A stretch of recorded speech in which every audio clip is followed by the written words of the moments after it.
জ্ঞান আই জ্ঞান জ্ঞানের দুনিয়া। জ্ঞানের দুনিয়া brought to you by Good Luck Stationery. Right, একদমই জ্ঞানের দুনিয়া brought to you by Good Luck Stationery. ঘড়িতে সময়টা এখন এই মুহূর্তে 8:10। আর যেটা বলছিলাম যে গত ফেব্রুয়ারি মাসেও আমরা যেই আয়োজনটা নিয়েছিলাম এই সময়টায়, সেটা হচ্ছে অথবা.com লেখক আড্ডা। এবং সেই লেখক আড্ডায় পুরো ফেব্রুয়ারি মাস জুড়েই আমরা বিভিন্ন লেখকদের সঙ্গে ছিলাম। তো এর পাশাপাশি যেটা হলো ফাইনালি সেটা হচ্ছে যারা আসলে এই ধরনের প্রোগ্রামগুলো ভীষণ ভালোবাসে বা বই পড়তে ভালোবাসে, বই নিয়ে যাদের অনেক ধরনের প্রশ্ন ভেতরে থাকে, পাঠক এবং লেখকদের তো আড্ডার একটা বিশাল জায়গা তো বইমেলা।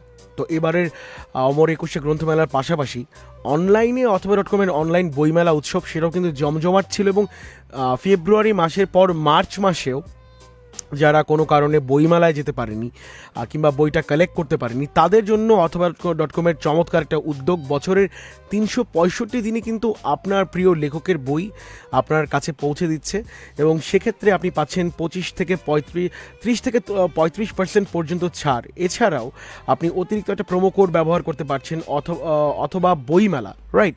এই প্রোমো কোডটা ব্যবহার করে আপনি পাচ্ছেন আরও 5% পর্যন্ত ডিসকাউন্ট। সো এছাড়াও কিন্তু আপনি পাচ্ছেন প্রত্যেকটা অর্ডারে নিশ্চিত কিছু উপহার। সো সেই উপহারগুলোর কথা আমরা পরে বলছি, বাট তার আগে আজকে আমার এই অনুষ্ঠানটায় যিনি অতিথি তাকে আমরা একটু স্বাগত জানাতে চাই। আসসালামু আলাইকুম ভাইয়া, কেমন আছেন? ওয়ালাইকুম সালাম, খুব ভালো। রাইট, এবং যার সঙ্গে আছি আমরা এই মুহূর্তে লেখক সাইদুর রহমান, তিনি থাকছেন পুরোটা সময় জুড়ে আমাদের সঙ্গে। এবং তার নতুন বই, লেখালেখি শুরুর গল্প, বইমেলা নিয়ে কোনো যদি এমন কোনো একটা ঘটনা থাকে, মানে প্রত্যেকেরই আছে কম বেশি, সেই ঘটনাগুলো নিয়ে আমরা গল্প করব পুরোটা সময় জুড়ে। তো প্রথম প্রশ্ন সাইদুর ভাই, সেটা হচ্ছে এবারের অমর 21শে গ্রন্থমেলাটা আসলে কাছ থেকে দেখলেন, কেমন লাগলো এই বছরের এক্সপিরিয়েন্সটা? না, এই বছরের এক্সপিরিয়েন্স তো খুবই ভালো। মানে যতগুলো আমার লাইফে যতগুলো বইমেলা ছিল, এই প্রথম বইমেলাতে আমার বই বের হয়েছে। তো সেই দিক থেকে এই বইমেলাটা আমার লাইফে একটা স্মরণীয় বইমেলা এবং এক্সপিরিয়েন্স তো অবশ্যই অনেক ভালো। মানে 2019 পর্যন্ত পাঠক ছিলেন আপনি, আপনার প্রিয় লেখকের বইটা সংগ্রহ করতে আপনি যাচ্ছিলেন? জি, বইমেলাতে 2019 পর্যন্ত আমার কোনো বই আসেনি। বই আসে, বাট বইমেলাতে এই প্রথম আসে। না, তখন আপনি পাঠক হিসাবে যেতেন আপনার প্রিয় লেখকের বইটা সংগ্রহ করার জন্য। রাইট, বাহ, চমৎকার। তো এই যে মানে লেখালেখি মানে শুরুর ইচ্ছেটা, মানে এটা মানে কবে কিভাবে যদি একটু শুনি? এটা আসলে ছোটবেলা থেকেই একটা লেখালেখির ইচ্ছে ছিল। যখন স্কুলে ছিলাম তখন এই রচনা প্রতিযোগিতা হতো, তখন থেকেই লেখালেখির অভ্যাস ছিল। দেয়াল লিখনের যে সময়, রাইট, দেয়াল লিখন ছিল, তারপর স্কুল ম্যাগাজিনগুলো ছিল, কলেজ ম্যাগাজিনগুলো ছিল। তো যদিও তখনকার লেখাগুলো ছিল একটু অন্য স্টাইলে, প্রথম কবিতা লিখতাম আর কি। কাকে প্রথম কবিতা লিখেছিলেন? তখন তো আসলে অনেক ছোট, তখন কবিতা লেখাটা মনে হতো আমার কাছে একটা বিশাল প্রেস্টিজিয়াস, কবি হয়ে গেছে।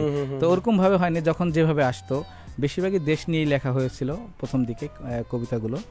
তার পরবর্তীতে কলেজে এসে আসলে কবিতার পাশাপাশি অন্যান্য লেখাগুলো আসলো আমার মনে, যখন যেভাবে আসতো, যেই লেখাগুলো আসতো সেই লেখাগুলোই লেখা হতো আর কি।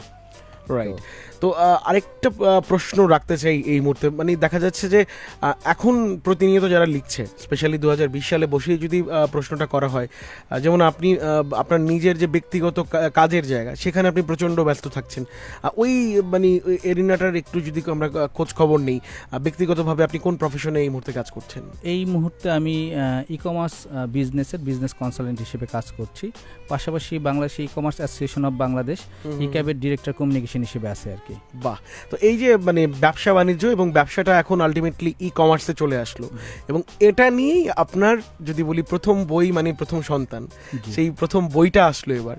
তো ই কমার্স নিয়ে আসলে বই লেখার ইচ্ছাটা কি কারণে মনে হলো যে এটা বইয়ের আকারে যাওয়া দরকার? ইউটিউবেও তো দেখা যাচ্ছে যে ই কমার্স নিয়ে, অনলাইন বিজনেস নিয়ে বিভিন্ন টিউটোরিয়াল পাওয়া যায়, বই আকারে মানে বের করার ইচ্ছাটা কেন হলো? আসলে ই কমার্স নিয়ে তো অনেকদিন ধরেই কাজ করার মানে ইচ্ছে ছিল বা সুযোগ ছিল। তো যখন ই ক্যাবের ভালো মতো মানে কমার্শিয়ালি যাত্রা শুরু হলো ই commerce association as a trade association হিসেবে, তো 2015 সালে যখন আমরা কাজ করা শুরু করলাম অ্যাসোসিয়েশন নিয়ে বা পুরো ইন্ডাস্ট্রি নিয়ে কাজ করা শুরু করলাম, তখন আমাদের ফাউন্ডার প্রেসিডেন্ট ছিল রাজীব ভাই। তো রাজীব ভাইয়ের সাথে যখন একসাথে আমরা কাজ করা শুরু করলাম, তখন আমরা দেখলাম যে ই কমার্স ইন্ডাস্ট্রি যেভাবে গ্রো করছে বাংলাদেশে খুব দ্রুত, বাট সেই অনুপাতে মানুষের আমাদের সবার মধ্যে সেই নলেজটা আসলে কম। এরপরে আমরা কি করলাম, রাজীব ভাইয়ের উৎসাহে আমাদের প্রথম ই কমার্স নিয়ে আসলে লেখালেখি এবং গবেষণাটা শুরু হয়। রাজীবের উৎসাহ দিল এবং বললো যে না, ইকাবে যেহেতু ইকাবে একটা ট্রেড অ্যাসোসিয়েশন, এর কাজ হচ্ছে বর্তমান ইন্ডাস্ট্রিকে ডেভেলপ করা। সো ইন্ডাস্ট্রি যদি ভালো হয় তাহলে আলটিমেটলি বিজনেস সেক্টরটাই অনেক ভালো হবে। তো যখন লেখালেখি এবং গবেষণা শুরু হলো, তখনই আসলে দেখলাম কি যে ইউটিউবে এবং ইন্টারনেটে ই কমার্স নিয়ে প্রচুর তথ্য আছে, কিন্তু ওই তথ্যটা যদি আমি আমার বাংলাদেশের প্রেক্ষাপটে অ্যাপ্লাই করতে যাই তাহলে হয় কি ওই অ্যাপ্লিকেশনটা ঠিক মতো হচ্ছে না, কারণ এটা হচ্ছে ইন্টারন্যাশনাল প্রেক্ষাপট, আমেরিকাতে একরকম, এমনকি ইন্ডিয়ার সাথেও অনেকাংশে মিলে না আমাদের। তো সেই দিক থেকে আমি মনে করলাম যে না, আমাদের দেশীয় ই কমার্স, ওই ই কমার্সকে ফলো করে আমাদের দেশীয় প্রেক্ষাপট নিয়ে আমাদের কিছু আসলে নলেজ নিয়ে আসা দরকার। কিংবা ব্যাপারটা তো এমনও হতে পারে যে ইউটিউবে দেখা যাচ্ছে বিভিন্ন জায়গায় আসলে বিভিন্ন রকমের ভিডিও, তো সেই জিনিসটাকে একটা বইয়ের ভিতরে নিয়ে আসা। আসলে বিভিন্ন জায়গায় বিভিন্ন রকম ভিডিও থাকলেও মানে পূর্ণাঙ্গ আসলে কোথাও ছিল, রাইট, এক্স্যাক্টলি। বা আমার যেই জায়গাটা ছিল ই কমার্স কি, কত ধরনের ব্যবসা, এই ধরনের কথাগুলো ছিল। বাট অ্যাজ এখানে অনেকগুলো পার্ট আছে, এখানে প্রোডাক্ট সিলেকশন পার্ট আছে, এখানে সার্ভিস সিলেকশন পার্ট আছে, মার্কেটিংয়ের পার্ট আছে, এখানে আমার রেপুটেশনের একটা বিষয় আছে।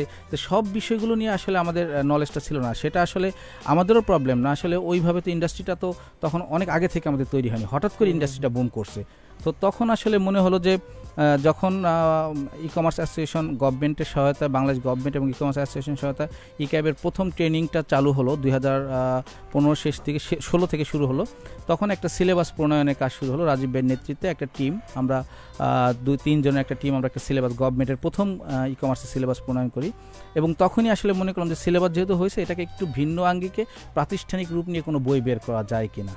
তখনই আসলে প্রথম একটা বইয়ের উদ্যোগ নেওয়া হয় 16 সালে। মানে মোট কথা আপনার আশপাশের কাছের মানুষগুলো তারা আপনাকে প্রচুর পরিমাণে অনুপ্রাণিত করতো যে জাস্ট ডু সামথিং, লেখো, অন্তত স্টুডেন্ট যারা বা যারা আসলে ই কমার্স নিয়ে জানতে চায় তাদের জন্য একটা ভালো কিছু বের হয়ে আসবে। তো এই বছর যদি আমরা মেলার এক্সপেরিয়েন্সটা শুনি, মানে লম্বা সময়ে মেলা গেল এবার, তো সেই এক্সপেরিয়েন্সটা কেমন যদি বলি, পাঠকরা কিভাবে গ্রহণ করলো?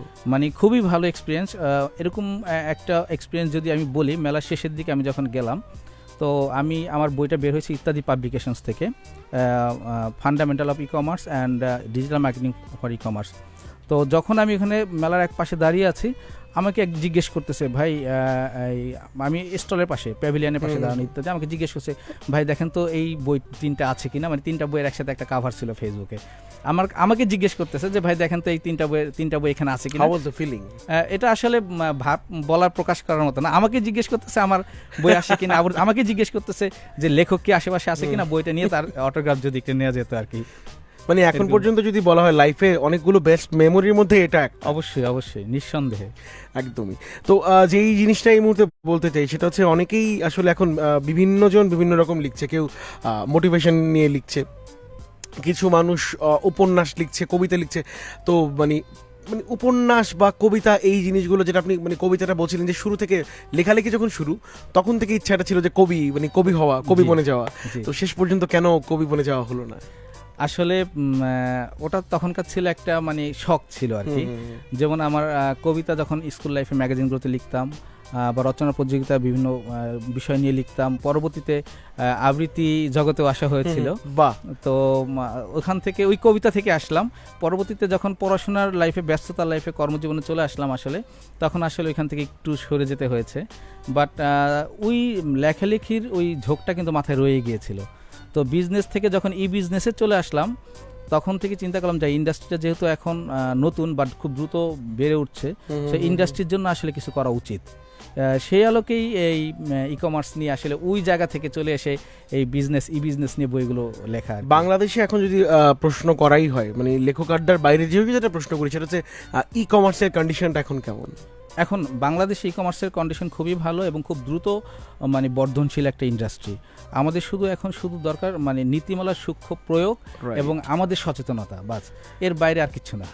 একদমই। এই মুহূর্তে আপনি দেখছেন অথবা.com এবং জাগো এফএমের অফিসিয়াল ফেসবুক পেজের লেখক আড্ডা, এবং যেই লেখক আড্ডাটা ফেব্রুয়ারি মাস জুড়ে ছিল, এবং আপনাদের অসংখ্য অনুরোধ এবং ভালোবাসার জায়গা থেকে এই পুরো মার্চ মাস জুড়েও অথবা.com লেখক আড্ডা আপনি দেখতে পাবেন এবং শুনতে পারবেন। অ্যান্ড ফর মোর ডিটেইল আপনি জাগো এফএমের ফেসবুক পেজ অ্যান্ড অথবা.com ফেসবুক পেজে গেলে আপনি ডিটেলটা পেয়ে যাবেন। একই সঙ্গে বলছি, আজকে আমরা যাকে পেয়েছি তিনি ই কমার্স নিয়ে, আসলে ই কমার্সের যে জগৎটা, এই জগতে অনেক দিন যাবৎ কাজ করছেন, লেখক বলতেই পারি এবং ই কমার্স জগতের একজন মানুষ সাইদুর রহমান। তাকে যদি কোনো প্রশ্ন করার থাকে সেটা আপনি করে ফেলতেই পারেন।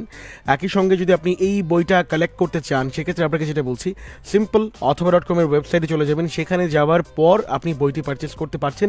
একই সঙ্গে যেটা বলতে চাই সেটা হচ্ছে অনলাইন বইমেলা উৎসব কিন্তু মার্চ মাস জুড়েও চলছে। সেখানে মানে পুরাতন নতুন সব ধরনের বই আপনি পাচ্ছেন 30 থেকে 35% পর্যন্ত ছাড়। এছাড়া একটা এক্সট্রা প্রোমো কোড বলে দিই, অথবা.com বইমেলা, ওই প্রোমো কোডটা ব্যবহার করলে আপনি পাচ্ছেন 5% ছাড়। তো যারা এখন পর্যন্ত বই সংগ্রহ করেননি, এই বছরের সবগুলো বই সংগ্রহ করা হয়নি, কিংবা আপনার প্রিয় লেখকের বই সংগ্রহ করেননি, আপনি করে ফেলতেই পারেন। এবং যেই বইটা নিয়ে আমরা কথাবার্তা বলছিলাম, business to E business, right? Business to E business, এই নামটা আসলে ভাইয়া মানে আপনার দেয়া নাকি আপনার অনেকে মিলে আসলে এই নামটা দিলেন, কোনটা? এটা আসলে আমার মাথা থেকে হঠাৎ করে আসা, যেটা হচ্ছিল যখন আমরা দেখলাম যে বাংলাদেশে ই কমার্সটা মানে হঠাৎ করে একটা বুম করছে, তো কিছু কিছু মানুষ ফেসবুকের মাধ্যমে বিজনেস শুরু করে দিয়েছে। কিছু মানে প্রথম বিজনেসটা তার ফেসবুক দিয়ে শুরু করছে, বাট এর প্রয়োগটা যখন শুরু হয়ে গেল তখন আমাদের ট্রেডিশনাল ব্যবসায়ী যারা আছে, এটা হতে পারে আপনার ড্রেসের ব্যবসা, কসমেটিক্স ব্যবসা বা ভ্যারাইটির যত ব্যবসা আছে, সেই ব্যবসাগুলো তখন তারা দেখলো কি যে মানুষ আসলে অনলাইনমুখী হয়ে যাচ্ছে, টাইম সেভ, মানি সেভ, সব দিক থেকে। যেমন এই যে অথবা.com লেখক আড্ডা, আপনি বাসায় বসে বই অর্ডার করছেন, বই আপনার বাসায় যে টিংটং করে কলিং বেল বাজাবে, রাইট। তো নিঃসন্দেহে মানে দেখা গেছে আমি বই কিনতে একটা মার্কেটে গেলে আমার যে কনভেন্সটা হতো, টাইমটা যেত, সেই টাইম এবং কনভেন্সের চাইতে আমার এখানে টাকাটাও সেভ হচ্ছে, টাইমটা তো সেভ হচ্ছেই। সো যখন দেখলাম যে না, ট্রেডিশনাল ব্যবসায়ীরা যখন মানে উপলব্ধি করতে পারলো যে না, আমাদেরও আসলে অনলাইনে আসা দরকার, বাট তারা তখন অলরেডি আসা শুরু করলো। আমি একবার একটা রিসার্চে দেখলাম যে গাউসিয়া, নিউ মার্কেট বা বড় বড় যত মার্কেটগুলো আছে, তারাও এখন ফেসবুক, তারা দেখলাম সবাই ফেসবুক লাইভে চলে আসে, রাইট? তো কিন্তু তারা আসলে বুঝতেছে না যে তারা অটোমেটিক্যালি নিজের অজান্তেই বিজনেস থেকে এই বিজনেসে কনভার্ট হচ্ছে। একদম। তো আমি যখন এরকম অনেকগুলো মানুষের সাথে কথা বললাম, তখন তাদের দেখলাম যে না, তারা নলেজ নেই, বাট তারা আগ্রহ আছে এই বিষয়ে। মানে মোট কথা তাহলে যদি আমি এক লাইনে বলি যে এই বইটা তাদের জন্যই যারা আসলে বিজনেস থেকে ই বিজনেসে পা ফেলতে চায়, বা ই বিজনেসে অলরেডি চলে এসছে কিন্তু নিয়মটা জানে না যে সামনে আসলে আমার স্টেপটা কেমন হওয়া দরকার, কিভাবে তার আগানো দরকার, কিভাবে ফেসবুক পেজটা আমি মনিটাইজ করতে পারবো, বা কি করতে পারবো, কিভাবে করলে কোনটা বেটার হবে, এই জিনিসগুলো আমরা এই বইটার মাধ্যমে পাচ্ছি। আর শেষ মুহূর্তে যদি বলি যে পাঠকদের উদ্দেশ্যে যারা আসলে এই বইটা পড়ে আপনাকে রিভিউ দিল, কিংবা যারা এখন পর্যন্ত পড়েনি, আপনার যারা ই কমার্স নিয়ে যাদের অনেক প্রশ্ন, এই মুহূর্তে অনেক স্টুডেন্টস অনেকে রয়েছেন যে ই কমার্স নিয়ে জানতে চাই, তো ই কমার্স নিয়ে জানার জন্য এই মুহূর্তে কি করণীয়, যদি এক কথায় বা এক লাইনে আপনাকে বলতে বলা হয়? এক লাইনে যদি একটু বলি, সেটা হচ্ছে এই বইটা আসলে যারা ট্রান্সফরমেশন বিজনেস থেকে এই বিজনেসে ট্রান্সফর্ম করার জন্য, তাদের জন্য, এছাড়া যারা ই কমার্স বিজনেস করতে চায় তাদের জন্য এই বইটা হেল্পফুল। আর যদি প্রপারলি ই কমার্সের বেসমেন্ট থেকে শুরু করে টোটাল ই কমার্সটাই জানতে চায়, আরেকটা বই আছে ফান্ডামেন্টাল অফ ই কমার্স। আপনারা ওই অথবা.com-এর আমার যে লিঙ্কটা আছে লেখকের, যে লিঙ্কটা, ওই লিঙ্কে গেলেই ফান্ডামেন্টাল অফ ই কমার্স বইটা পড়লেই আপনার ই কমার্স সম্পর্কে আশা করি। দুটো বই আপনার লেখা? দুটো বই। আরেকটা বই আছে digital marketing for e commerce, একই লিঙ্কে গেলে পাবে আর কি। চমৎকার। তো এই প্রথম আপনার লেখা পড়ে আপনাকে মানে সুনামটা কে করলো যে না আপনার লেখাটা খুবই চমৎকার, এবং অনুপ্রাণিত কে করলো? লেখা পড়ে তো অনেকেই, আশেপাশের মানুষজন, প্রিয় মানুষজন যারা আছে, তারা সবাই আসলে বইটা পড়েই অনুপ্রাণিত হয়েছে। আসলে যেহেতু ইন্ডাস্ট্রিটাও নতুন আমাদের এবং নলেজটাও নতুন, সো যে পড়েছে সবার কাছেই খুব ভালো লেগেছে বিষয়টা আর কি। বাহ, চমৎকার। এবং এই ভালো লাগাটুকু আপনার সঙ্গেও আমরা ভাগ করতে চাই। যদি এখন পর্যন্ত আপনি এই বইটি কালেক্ট করে না থাকেন, আজকে আমাদের অতিথি যিনি সাইদ রহমান, তার এই বইটি যদি আপনি কালেক্ট করতে চান, সিম্পলি চলে যেতে পারেন অথবা.com, এবং ফেসবুক লাইভের থ্রুতে আপনি দেখতে পাচ্ছেন এই মুহূর্তে জাগো এফএম এবং অথবা.com-এর ফেসবুক পেজ, দুটো পেজ থেকেই। তো সেখানে আরেকটাবার আপনাকে বলছি, পুরাতন এবং নতুন সব ধরনের বই আপনি পাচ্ছেন 30 থেকে 35% পর্যন্ত ছাড়। এক্সট্রা একটা প্রোমো কোড অথবা.com বইমেলা, সেটা আপনি ব্যবহার করতে পারছেন। একই সঙ্গে আরও বেশ কিছু উপহার কিন্তু আপনি পাচ্ছেন এই বই অর্ডার করলে অথবা.com থেকে। সো চমৎকার কিছু জিনিস আপনি তখনই উপলব্ধি করতে পারবেন যখন আপনি এই মুহূর্তে যদি বাসায় বসে সেই বইটি অর্ডার করেন। এবং কোন বইটির কথা বলছি আরেকটা একটু মনে করিয়ে দিই, business to E business, right? And অসংখ্য ধন্যবাদ। শেষ মুহূর্তে যদি যারা শ্রোতা আছেন তাদের উদ্দেশ্যে যদি কিছু বলার থাকে সাইদ ভাই। শ্রোতাদের উদ্দেশ্যে আসলে আমার শ্রোতা শ্রেণী তারাই যারা আসলে নিজেরা স্বাবলম্বী হতে চায়, অনলাইনে কিছু করতে চায়। রাইট। তো আমি তাদেরকে একটা কথাই বলবো যে আসলে বিজনেসটা তো আসলে নলেজের বিষয়, না জেনে বুঝে আসলে বিজনেসে আসা ঠিক না। তো বিজনেসে এসে আপনার লাইফের 1-2 বছর ধ্বংস করার চাইতে বা নষ্ট করার চাইতে আমি বলবো অ্যাটলিস্ট 6 মান্থ আপনি নলেজ নিয়ে দেন বিজনেসে নামেন। পরবর্তী সারাটা জীবন নষ্ট না করে অ্যাটলিস্ট 6 মান্থ সময় নেন, নলেজ নেন, দেন বিজনেসে নামেন। তাহলে আপনার বিজনেসে লস হওয়ার সম্ভাবনা বা ব্রেক ইভেন্টে যাওয়ার খুব দ্রুত যেতে পারবেন, সম্ভাবনাটা কম থাকবে লস হওয়ার। একদমই। সো যারা আসলে এই মুহূর্তে অনেকেই মানে জবের পাশাপাশি কিংবা জব করছো না, জব হচ্ছে না, নিজের জায়গা থেকে যদি মনে করো যে কিছু একটা করবো, তার আগে প্রিপারেশনটা কিন্তু খুব ভেরি ইম্পর্টেন্ট। তো সেই জায়গা থেকে তুমি যখন এই বইটা যদি কালেক্ট করো, এই বইটা কালেক্ট করার পর প্রত্যেকটা পৃষ্ঠা শুধু উল্টালেই হবে না, সেখানে লেখাগুলো রয়েছে সেগুলো মনোযোগ দিয়ে যখন তুমি পড়বে, তোমার ফিউচারটা চমৎকার হবে, এতটুকু আশা রাখছি। এবং এখান থেকেই আজকে শোটা শেষ করতে হচ্ছে। এবং ধন্যবাদ আপনাকে অসংখ্য সাইদ ভাই। ওকে, আপনাদেরকে ধন্যবাদ জাগো এফএমকে, ধন্যবাদ অথবা.com-কে। রাইট। এবং আরেকটাবার আপনাকে মনে করিয়ে দিতে চাই, অথবা.com-এ কিন্তু এই মার্চ মাস জুড়ে অনলাইন বইমেলা উৎসব চলছে। এবং অথবা.com লেখক আড্ডার মাধ্যমে আজকে এই মাসে মানে যদি বলি যে লেখক সাইদুর রহমানকে দিয়ে শুরু হলো মার্চ মাসের আমাদের অগ্রযাত্রা অথবা.com লেখক আড্ডার। অ্যান্ড এই পুরো মাস জুড়ে আমরা থাকছি জাগো এফএম 94.4 এবং অথবা.com একই সঙ্গে। এবং আবারও বলছি 30-35% ছাড় পাচ্ছেন আপনি অথবা.com-এ পুরাতন কিংবা নতুন সব বইয়ের ক্ষেত্রে। তো শুনতে থাকুন জাগো এফএম 94.4। আজকের মতো বিদায় নিচ্ছি অথবা.com লেখক আড্ডা থেকে আমি অপূর্ব। ততক্ষণ পর্যন্ত ভালো থাকুন, অ্যান্ড মোস্ট ইম্পর্টেন্টলি শুনতেই থাকুন সবটা সময় জাগো এফএম 94.4।